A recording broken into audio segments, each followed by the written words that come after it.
यानंतर आता या बुलेटिनमध्ये महत्त्वाच्या बातम्या वेगवान स्वरूपात पाहूयात। सीएनजीच्या दरात सातत्यानं होणाऱ्या वाढीमुळे रिक्षा आणि टॅक्सी चालकांनी भाडेवाढीची मागणी परिवहन विभागाकडे केली आहे। किमान 2 ते 3 रुपयांनी रिक्षाचा भाडा वाढवण्याचा विचार सुरू असून टॅक्सी भाडे दर अद्यापही निश्चित झालेला नाही। मात्र टॅक्सी संघटनांनी किमान 5 रुपये भाडेवाढीची मागणी केली आहे। शिवडी नावाशेवा सागरी सेतू जोडणाऱ्या शिवडी ते वरळी उन्नत रस्ता प्रकल्पाला रहिवाशांनी विरोध केलाय। रहिवाशांना पुनर्वसनाचा कोणताही आराखडा सादर झालेला नाही, तसंच कोणतीही माहिती देण्यात आलेली नाही। येत्या रविवारी प्रभादेवी इथे मोर्चा काढण्याचा निर्णय रहिवाशांनी घेतलाय। मुंबईमध्ये पुन्हा कोरोना रुग्णसंख्येत वाढ व्हायला सुरुवात झाली आहे। काल 98 नवीन रुग्ण सापडले, 0 मृत्यूची नोंद झाली। सध्या रुग्णवाढीचा दर 0.005% इतका आहे। मुंबईत एकही चाळ किंवा झोपडपट्टी प्रतिबंधित नाही। मुंबईमध्ये नव्या कोरोनाबाधित रुग्णांची संख्या हळूहळू वाढू लागली असून त्यात लक्षणं नसलेल्या रुग्णांचं प्रमाण 99% आहे।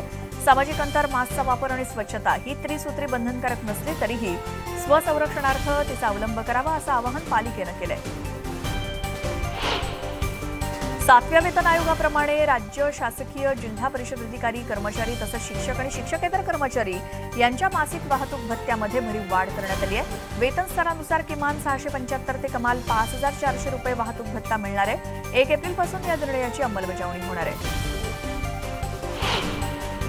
उदगीर इथे होणाऱ्या 95व्या अखिल भारतीय मराठी साहित्य संमेलनाची तयारी अंतिम टप्प्यात आली आहे। येत्या 22 ते 24 एप्रिलला महाराष्ट्र उदयगिरी महाविद्यालयामध्ये हे साहित्य संमेलन पार पडणार आहे। साहित्य संमेलनाची सुरुवात ग्रंथदिंडीने होईल। महाराष्ट्र, कर्नाटक आणि आंध्र प्रदेश या सीमांना एकसंध करणाऱ्या या ग्रंथदिंडीचं नेतृत्व दुचाकीवरती स्वार असणाऱ्या महिलांचं पथक करणार आहे।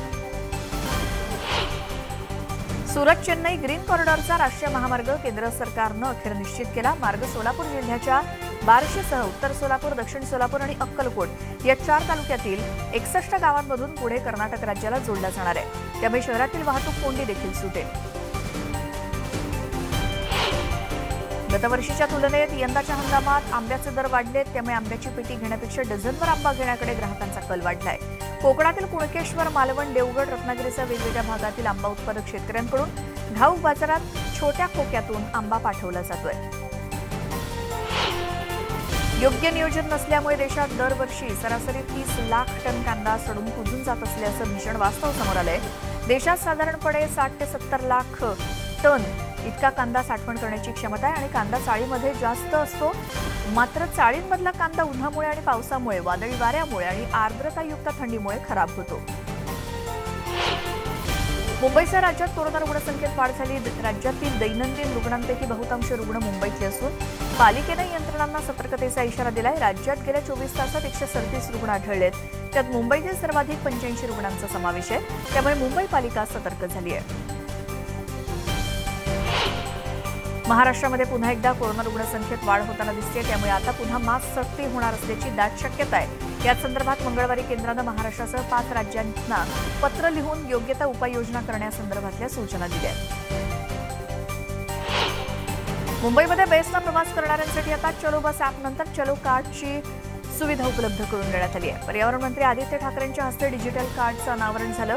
बेस्टचे प्रवासी आता कंडक्टर किंवा बस आगारातून 100 रुपयात हे कार्ड खरेदी करू शकतील आणि बेस्ट बसमध्ये प्रवेश केल्यावर प्रवेशद्वारावरील मशीनवरती कार्ड टॅप इन आणि बसमधून उतरताना टॅप आउट करून तिकीट मिळणार आहे। ठाण्यामध्ये मेट्रोच्या कामासाठी वाहतुकीत बदल करण्यात आलाय। रात्री 4 तास मार्ग बंद असणार आहे। विहंग हिल्स गृहसंकुल ते घोडबंदर रोडवरील नागला बंदर दरम्यान सुरू असलेल्या मेट्रो मार्गिकेसाठी गर्डर टाकण्याचं काम हाती घेण्यात आलंय आणि यासाठी वाहतुकीत बदल करण्यात आलाय। 27 तारखेपर्यंत सहकार्य करण्याचं आवाहन प्रशासनानं केलंय। ठाण्यातल्या राव कॉलेजकडून तब्बल 110 विद्यार्थ्यांची फसवणूक झाल्याचा प्रकार घडलाय। या प्रकरणी गुन्हा दाखल झालाय। या विद्यार्थ्यांकडून जेईई क्लाससाठी 2,40,000 रुपये घेण्यात आले होते, तर 11वी आणि 12वीच्या विद्यार्थ्यांकडून 90,000 रुपये घेण्यात आले। मात्र विद्यार्थ्यांना कोणतंही शिक्षण दिलं गेलं नाही।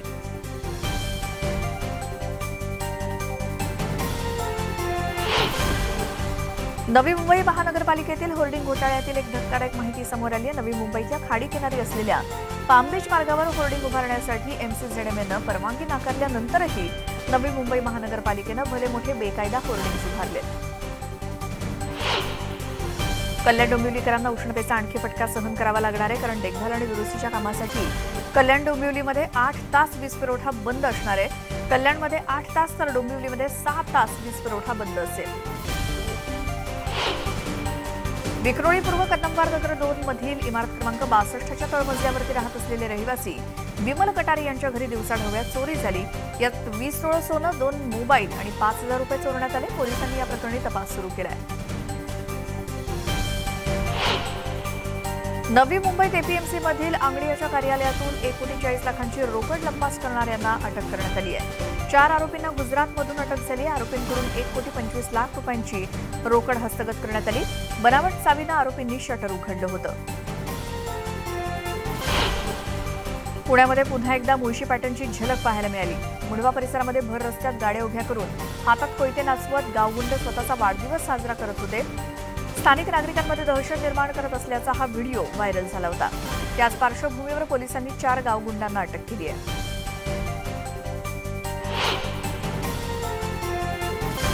पिंपरी चिंचवडमधील हिंजवडी परिसरातील बावधनमधील नाल्यामध्ये एका अनोळखी व्यक्तीचा मृतदेह आढळला.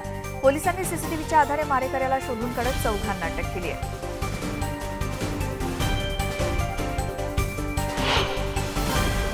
केवळ 1 लाख रुपयांच्या हव्यासापोटी पिंपरी चिंचवड शहरामध्ये एका 8 वर्षांच्या लक्ष्मण देवासी या मुलाची दगडानं ठेचून निर्घृण हत्या केल्याची घटना उघडकीस आली आहे. याबाबत आरोपी बिपिल रईस याला पोलिसांनी अटक केली असून बिपिलनं लक्ष्मणचं लैंगिक शोषण करण्याचाही प्रयत्न केल्याची माहिती समोर आली आहे.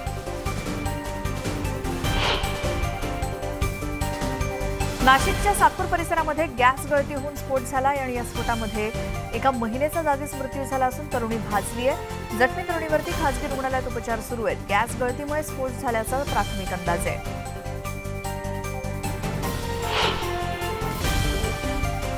रात्री भिवंडीतल्या डॉक्टर एपीजे अब्दुल कलाम उड्डाणपुलावरती एक अपघात झाला. बाईकस्वाराचा गाडीवरचा ताबा सुटला आणि बाईकस्वारानं समोर असलेल्या ट्रकला धडक दिली. या अपघातात एकाचा मृत्यू झाला, 1 जण जखमी झालाय.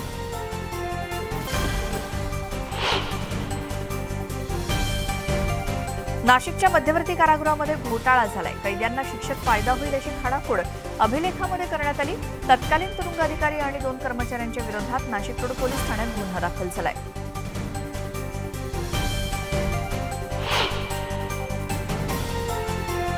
राज ठाकरे भाजपवरती बोलत होते तेव्हा गुदगुल्या होत होत्या, पण आता टीका करायला लागल्यावर मात्र अनेकांना त्रास होऊ लागला अशी टीका विरोधी पक्षनेते फडणवीसांनी केली. ते भिवंडी तालुक्यातल्या विकास कामांच्या लोकार्पण प्रसंगी बोलत होते.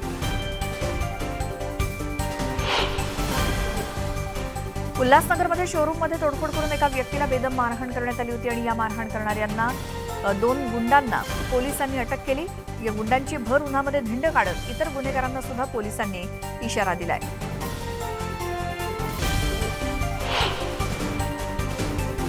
तिरुपती बालाजीच्या भक्तांसाठी एक आनंदाची बातमी आहे. नवी मुंबई आंतरराष्ट्रीय विमानतळापासून हाकेच्या अंतरावरती असलेल्या उल्वेमध्ये 10 एकर जमिनीवरती हे मंदिर साकारण्यात येणार आहे. झालेल्या मंत्रिमंडळाच्या बैठकीत मंदिर उभारणीसाठी भूखंड देण्याचा निर्णय घेण्यात आलाय.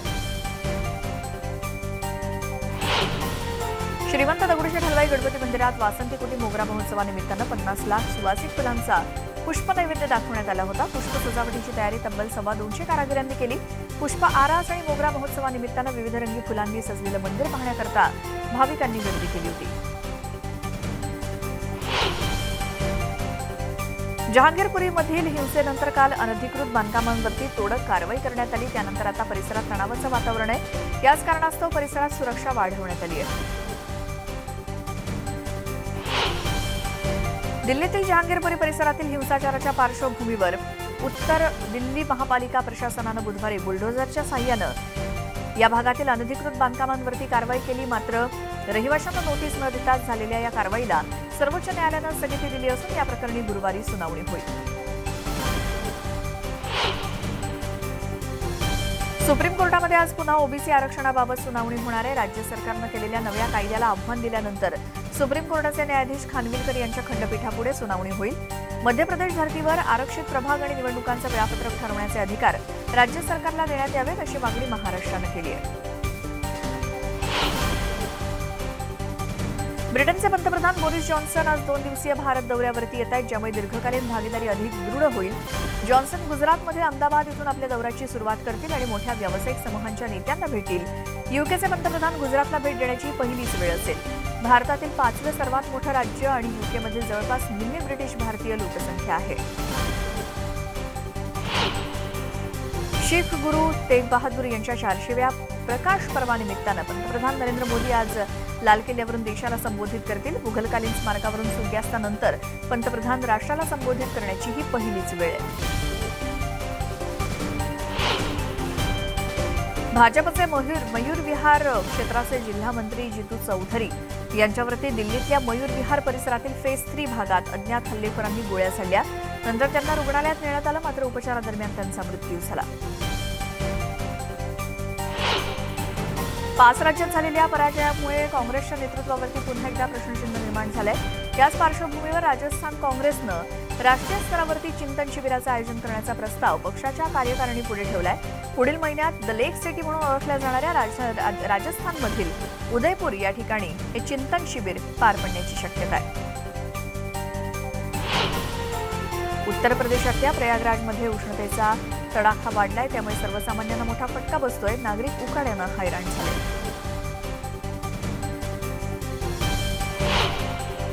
विजयवाडामध्ये उष्णतेचं प्रमाण वाढत चाललंय. दिवसाला कमाल तापमान 40 डिग्री सेल्सिअस आहे, त्यामुळे नागरिक थंड पेय पिऊन उकाड्यापासून स्वतःचा बचाव करतायत.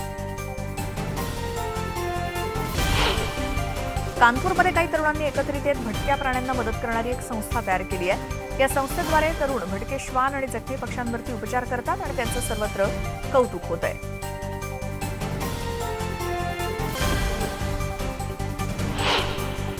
ओडिशातील गंजममध्ये एक धक्कादायक प्रकार समोर आलाय. महिला प्रसूती केंद्रात वीज पुरवठा खंडित झाल्यानं डॉक्टरांनी चक्क मोबाईल टॉर्चवरती महिलेची प्रसूती केली.